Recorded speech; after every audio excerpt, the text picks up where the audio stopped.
እቺ ልጅ ሆሊ ትባላለች። 5 ቤተሰቦች ያሏት ሲሆን ከእናቷ በስተቀር ሌሎቹ ትኩረት አይሰጧትም። እናቷ ግን በጣም ትወዳታለች። አንድ ቀን ግን እንዳለመታደል ሆኖ አለኝ የምትላት እናቷ በህመም ምክንያት ትሞታለች። ከዛን ጊዜ በኋላ ግን ሆሊን ቤት ውስጥ የሚያናግራት ሰው ጠፋ። ትምህርት ቤት እንኳን ክፍል ውስጥ ቁጭ ብላ አስተማሪዋ ሊያያት አልቻለም። ቤትም ከመጣች በኋላ ቤተሰቦቿን ምን እንደተፈጠረ ለመጠየቅ ትሞክራለች። ነገር ግን ማንም ሰው ሊሰማት ፈቃደኛ አልነበረም። የምትኖርበት ክፍል እንኳን ሳይቀር ዕቃ ክፍል ሆኗል። ይህኔ ሆሊ ለማንም ሰው እንደማትታይ አወቀች። በዛሬው የፊልም ዳሰሳችን በ2019 ለእይታ የበቃውን አባብ ዘ ሻዶውስ በአጭሩ እንመለከታለን። ከዛ በፊት ግን ላይክ ለቪዲዮ በጣም ስለሚጠቅም ሁላችንም ሳንሳስት ላይክ አድርገን እንጀምር። አዳዲሶችም ካለን ሰብስክራይብ በማድረግ የዚህ ቻናል ቤተሰብ መሆን ይቻላል። ሆሊ ትንሽ እያለች ከ5 ቤተሰቦቿ ጋር በሰላም ትኖር ነበር። ሌሎቹ ሁሌ ችላ ሲሏት፣ እናቷ ግን በጣም ተወዳት ነበር። እናቷ ለእሷ ያላት ፍቅር በቂ ስለነበር ብዙም አትከፋም። የሆነ ቀን ግን እናቷ በህመም ትሞታለች። ከዚህ በኋላ ሁሉም ነገር ተቀየረ። ቤተሰቦቿ ከነመፈጠሯ ረስተዋት፣ ማንም ሊያናግራት አይፈልግም። መምህሯም ሳይቀር ትኩረት ሊሰጣት አልቻለም። ከቤተሰቦቿ ጋር ፎቶ በምትነሳበትም ጊዜ ፎቶ ላይ ከነጭራሹ አትታይም። ትተኛበትም የነበረው ክፍል ዕቃ ማስቀመጫ ሆኗል። በዚህ ሰዓት ሆሊ ለማንም ሰው እንደማትታይ አወቀች። ቤተሰቦቿን ምን እየተፈጠረ እንደሆነ ስትጠይቃቸው ማንም ሊመልስላት አልቻለም። ከጥቂት ዓመታትም በኋላ ሆሊ ትልቅ ሆና ያለችበትን ሁኔታ አምና ተቀብላለች። የምትፈልገውንም ነገር በዴሊቨሪ ታዝና ብሩን በበሩ ስር ትከፍላለች። ሆሊ ስራ የምትሰራው ማታ ማታ ሲሆን ያለመታየት ኃይሏን ተጠቅማ ዝነኞችን ፎቶ በማንሳት ታጋልጣቸዋለች። የዝነኞችን የግል ህይወት ፎቶ ታነሳና ለጋዜጠኞቹ የሸጠች ነበር የምትኖረው። የምታዋራቸውን በቴክስት ብቻ ነበር። ሆሊ ስራዋን በጣም ተወዷለች፣ ምክንያቱም ምንም ህግ ሳትከተል የትም ቦታ መሄድ ትችላለች። የሆነ ቀን አንድ ዝነኛ የሆነች ሴት የተከተለች እያለ ጥበቃ የሆነው ሼን አጠራጣሪ ነገር ስታደርግ ያያታል። ልትወጣም ስትል ሼን ይዛትና ለምን ሰዎችን ያለ ፍቃዳቸው ፎቶ እንደምታነሳ ይጠይቃታል። ሆሊ ለሰው ከታየች በጣም ብዙ ጊዜ ስላለፈ ሼን እሷን ማየት በመቻሉ ትገረማለች። በቀጣይም ሼን ገፍትሮ ያስወጣትና በሌላ ሰዎች ህይወት ጣልቃ እንዳትገባ ያስጠነቅቃታል።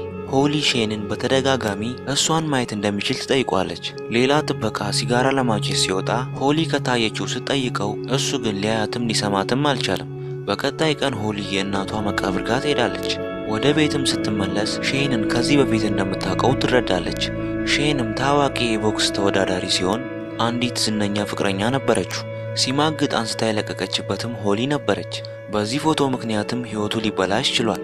ከዛ ሆሊ የጥፋተኝነት ስሜትም ይሰማትና ወደ መጠጥ ቤቱ እውነቱን ልትነግረው ትሄዳለች። ሼንም እንደሰማት በጣም ይናደድባትና ሁሉንም ነገር እሷ ላይ ያሳብባል። ሆሊም ዝናውን የቦክስ ስራውንና ፍቅረኛውንም ጨምሮ እንዲመለስለት አግዛው መካስ እንደምትፈልግ ትነግረዋለች። ነገር ግን እሷን ማየት የሚችለው ሼን ብቻ እንደሆነ ስትነግረው ሊያምናት አልቻለም። ከጥቂት ሰዓት በኋላ ሼን ማናጀሩን ያገኘዋል። ሆሊም አለመታየቷን ተጠቅማ ሊያታልለው የነበረውን 500 ብር ትመልስለታለች። ከዚህም በኋላ ሼን ያምናትና እርስ በእርስ ለመረዳዳት ይስማማሉ። ከጥቂት ቀናት በኋላ ሼን ወደሚሰራበት የቦክስ ክለብ ውስጥ እንድትመጣ ሆሊን ይጋብዛታል። ሆሊም ከሩቅ ሆና ሼን ሲደባደብ እያየችው ብዙም ሳይከብደው ያሸንፋል። ሆሊም ከዚህ የበለጠ ትልቅ ውድድር እንደሚገባው ትነግረዋለች። ከተሻለ ቦክሰኞችም ጋር እንደምታወዳድረው ቃል ትገባለታለች። እቤትም ገብታ ስለ ቦክሰኞች ኢንተርኔት ላይ ማጣራት ትጀምራለች። በመጨረሻም ካርሎስ ሱዋሬዝ የሚባል ቦክሰኛ ላይ ታተኩራለች። በቀጣዩም ቀን ሆሊ የሱዋሬዝ ቤት ትገባና የሚጠቀመውን አበረታች ንጥረ ነገር ፎቶ ልካለት ከሱ ጋር መደራደር እንደምትፈልግ ትነግረዋለች። ሰውየው ቢናደድም ዜናው ስራውን ስለሚያበላሽበት ከሆሊ ጋር ይስማማል። በቀጣይም ሼን ከማናጀሩ ይደወለለትና ከካርሎስ ጋር ከ6 ሳምንት በኋላ ግጥሚያ እንዳለው ይነገረዋል። እሱም በጣም ተደስቶ ሆሊን ያመሰግናታል። ከዚህም በኋላ ለፍልሚያው መዘጋጀት ጀመረ። ሶሻል ሚዲያ ላይም የሁለቱ ግጥሚያ መነጋገሪያ ይሆናል። ተመልካቹም ሼን በ6 ሳምንት ውስጥ እንዴት ለውድድሩ እንደሚበቃ ያሳስባቸዋል። የውድድሩ ቀን ፍልሚያው ማየት እንደምትፈልግ ሲጠይቃት እንደማትፈልግ ትነግረዋለች። ከዛ ሆሊ ውድድሩን ላይቭ ላይ መከታተል ጀመረች። ሼንም ውድድሩን በ3ኛ ዙር በአስገራሚና በበቃኝ ያሸንፋል። ከውድድሩም በኋላ ሼን ወደ ቤት ይመጣና ሆሊን የአፓርትመንቱ ቴራዞን ላይ ወስዳታል። ጨረቃዋንም እያዩ መመገብ ይጀምራሉ። እንደሚያመሰግናትም ነግሯት ትንሽ ከተጫወቱ በኋላ በመሃል የተቀራረቡ ይመጡና ይሳሳማሉ። በዚህ መሃል የሆነ ጋዜጠኛ መጥቶ ፎቶ ያነሳቸዋል። ሼን ሊያስቆመው በሄደም ጋዜጠኛው ግን አምልጧል። ሆሊም ፎቶ ላይ እኔ ስለማልታይ ብቻህን የሆንክ ነው የምትመስለው ብላ ታጽናናዋለች። በመቀጠልም ሁለቱ አንድ ላይ ምሽቱን ያሳልፋሉ። በንጋታው ሆሊ ከተማ ውስጥ የተራመደች እያለ አንድ ጋዜጣ ላይ የትላንቱ ፎቶ ጥላዋ እንደሚታይ ታይና ፎቶ ላይ መታየት በመጀመሯ ትደሰታለች። ነገር ግን አጠገቧ የነበሩ ሰዎች እያዩዋት አልነበረም። በቀጣዩ ፍልሚያ ሼን ቶሚን ይገጥመዋል። ቶኒ ማለትም የሁለት ጊዜ ፕላቲኒየም አሸናፊ ነው።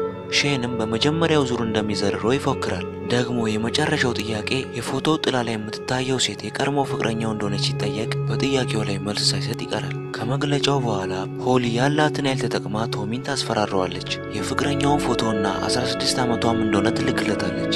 አያይዛም የፍቅረኛው የትምህርት ቤት መታወቂያዋን ትልክለታለች። ቶሚም አማራጭ ስላልነበረው ይስማማል።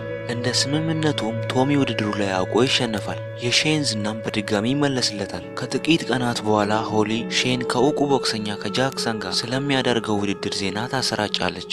ነገር ግን ጃክሰን ንጹህ ሰው ነበር። ፍቅረኛም አበረታች ንጥረ ነገርም የለው። ለስራው ክብር ያለው ሰው ነው። በዚህ ምክንያት ሆሊ በምንም ልታስፈራረው አልቻለችም። ሆሊም ተናዳ ወደ ሼን ትሄዳለች።